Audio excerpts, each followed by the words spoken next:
সকালে ঘুম থেকে উঠেই দেখো না অরুটা কী করছে। ওর ঠাম্মির কাছে চলে যাচ্ছে আর আমি এদিক দিয়ে ছানে চলে যাচ্ছি। ছান থেকে এসে তোমাদের সাথে কথা বলছি।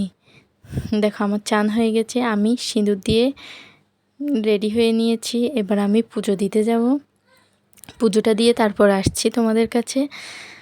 দেখো চলে এসেছি ওরু এদিক দিয়ে ঠাম্মির কাছে দাঁড়িয়েছিল এতক্ষণ, এখন আবার আমার সাথে সাথে এসেছে পিছন পিছন। দেখো আমার পিছন পিছন এসে দেখছে আমি কি করছি।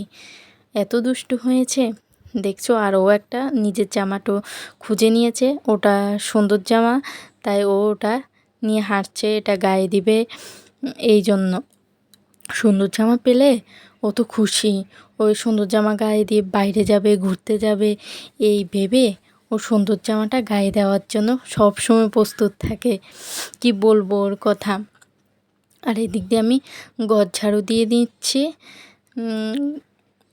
দেখো ঘর ঝাড়ু দেওয়ার সময় ও চলে আসছে সামনে, ঠিকমতো ঝাড়ু দিতে পারছি না। তারপর ওর বাবা উঠে গেছে, এখন বিছানাটা গুছিয়ে নেব। বিছানা গুছিয়ে তারপর রান্নাঘরের কাজ করতে যাব। আর ঘরের বাকি কাজগুলো আছে, আজকে আমি রান্না করব না, আমার শাশুড়ি মা রান্না করবে, তাই আমি ঘরের অন্য কাজগুলো করব।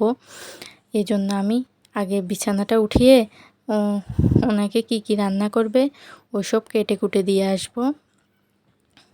তারপর আমি ঘরের বাকি কাজগুলো করব।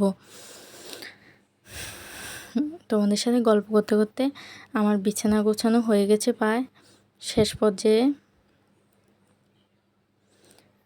আমার বিছানা গোছানো শেষ, এবার আমি রান্নাঘরে যাব। আজকে মুরগি রান্না করবে, তাই মুরগি নিয়েছি।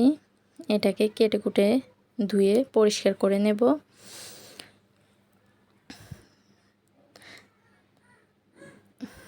আমি অর্ধেক কেটে নিলাম, তারপর ধুয়ে তারপর ছোট ছোট করে পিস করব। দেখো আমার ধোয়া তো পরিষ্কার হয়ে গেছে, এখন ছোট ছোট পিস করে পরিষ্কার করে রেখেছি। এদিক দিয়ে সকালে ভাত খাওয়ার জন্য আলু সিদ্ধটা করে নিলাম। আমি পেঁয়াজগুলোকে লাল লাল করে ভেজে শুকনো মরিচ দিয়ে আমি আলু সিদ্ধ তৈরি করি, এটা সকালে খাবার জন্য।